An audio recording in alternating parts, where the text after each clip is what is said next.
എല്ലാവരും ഹാപ്പി ആയിട്ടിരിക്കണ്ടല്ലോ. അങ്ങനെ ഈ സീസണിലെ പ്രതീക്ഷയും പോയി.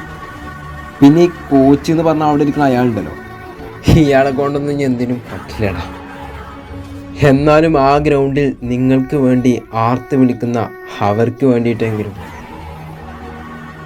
I am sorry.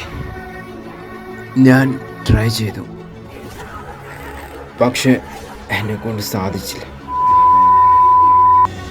ഈ ഒരു കളിയെക്കുറിച്ച് ഞാൻ ന്യായീകരിക്കാൻ നിൽക്കുന്നില്ല, അതുകൊണ്ട് നമുക്ക് ഡയറക്റ്റ് കാര്യത്തിലോട്ട് കടക്കാം. അങ്ങനെ കേരള ബ്ലാസ്റ്റേഴ്സ് തുടർച്ചയായിട്ടുള്ള 4ാം മത്സരത്തിലും പരാജയപ്പെട്ടു. ഫസ്റ്റ് ഹാഫിനേക്കാൾ ബെറ്റർ ആയിരുന്നു സെക്കൻഡ് ഹാഫ്. പക്ഷെ ഒരു ബോളും ബ്ലാസ്റ്റേഴ്സിന് കൃത്യമായിട്ട് ഒരു ഫൈനൽ ടച്ച് പോലും ചെയ്യാൻ പറ്റുന്നില്ല. അതായത് ഒരു ഷോട്ട് പോലും ബ്ലാസ്റ്റേഴ്സിന് എടുക്കാൻ പറ്റുന്നില്ല. വെരി ശോകം.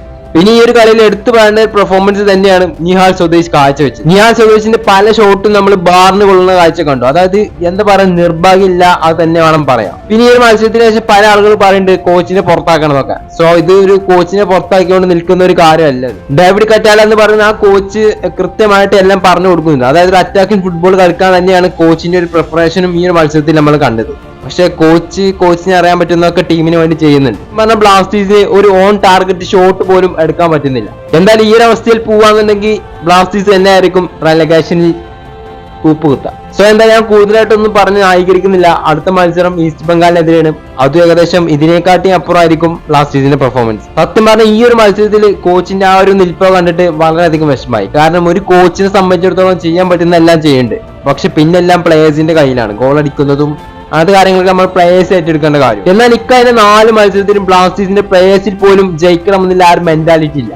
എടുത്തു പറയേണ്ട ഒന്നാണ് ബ്ലാസ്റ്റേഴ്സ് മാനേജ്മെന്റ്. അതായത് ആരാധകരെ കണ്ണിൽ പൊടിയിടാൻ വേണ്ടിയിട്ട് എവിടുന്നെയോ കിട്ടിയ കുറച്ച് വിദേശ താരങ്ങളെല്ലാം ഇറക്കി ഒരു ഷോർട്ട് ആൻഡ് ടാർഗറ്റ് പോലും ചെയ്യാൻ വയ്ക്കാത്ത താരങ്ങളാണോ. ഒരു ഫുട്ബോൾ എന്ന് പറയുന്നത് വെറും ഒരു ബോൾ പൊസിഷൻ കളിച്ച് മുന്നേറാനല്ല ഫുട്ബോൾ. അതായത് കൃത്യമായ കിട്ടിയ അവസരങ്ങൾ ഗോളാക്കി മാറ്റുക എന്നുള്ളതും അതിൽ ഉൾപ്പെട്ട കാര്യം. സോ ഇനി ബ്ലാസ്റ്റേഴ്സിന്റെ എതിരാളികൾ വെരി സ്ട്രോങ് ആണ്. അതായത് ഇനിയൊരു സ്ട്രോങ് അല്ലാത്ത ടീം എന്ന് പറയാൻ മുഹമ്മദൻ എഫ് സി മാത്രമേ ഉള്ളൂ. അവർ വരെ ബ്ലാസ്റ്റേഴ്സിനെ പഞ്ഞിക്കിടും. ബാക്കിയുള്ള മുഴുവൻ ടീമും ബ്ലാസ്റ്റേഴ്സിനേക്കാൾ വെരി സ്ട്രോങ് ആണ്. ഇനി അടുത്ത മത്സരം ഈസ്റ്റ് ബംഗാളിനെതിരെ, അതെന്താണെന്നുള്ള കാര്യം കണ്ടറിയാം. എന്തായാലും ഈ ഒരു അവസ്ഥയിൽ പോവാന്നുണ്ടെങ്കിൽ ഉറപ്പായിട്ടും ബ്ലാസ്റ്റേഴ്സ് റെലഗേറ്റ് ചെയ്യപ്പെടേണ്ടി വരും. പിന്നെ മാനേജ്മെന്റിനും ടീമിനും ഇല്ലാത്ത കമ്മിറ്റ്മെന്റ് ആണ് നമ്മൾ ഈ ആരാധകർ വെറുതെ ഗ്രൗണ്ടിൽ പോയി പ്രതിഷേധവും മണ്ണാങ്കട്ടിക്ക് പറഞ്ഞ് ചെയ്യുന്നത്. കഴിഞ്ഞ കളിയിൽ ബ്ലാസ്റ്റേഴ്സിന് സച്ചിൻ സുരേഷിനെ ഇറക്കാമായിരുന്നു ഗോൾ പോസ്റ്റ്. അതായിരിക്കും കുറച്ചുമാടി ബെറ്റർ ആയിട്ട് എനിക്ക് ഫീൽ ചെയ്യുന്നത്. സോ എന്തായാലും അടുത്ത കളി സച്ചിൻ ഇറക്കിയ കുറച്ചുമാടി ബെറ്റർ ആയിരിക്കും. ഇത്ര അപമാന തോൽവി നേരിട്ടും ബ്ലാസ്റ്റേഴ്സിന് മാനേജറിന്റെ ആ ഒരു തൊലിക്കെട്ടുണ്ടല്ലോ, അത് സമ്മതിക്കണം. പുള്ളിക്കാരന് ഒരു കൂസലും ഇല്ല. എന്തായാലും കൂടുതലായിട്ടൊന്നും പറയുന്നില്ല. എന്തായാലും അടുത്ത കളി ഈസ്റ്റ് ബംഗാളിനെതിരെയാണ്. ജയിക്കാനുള്ള കാര്യം നമുക്ക് കണ്ടത്.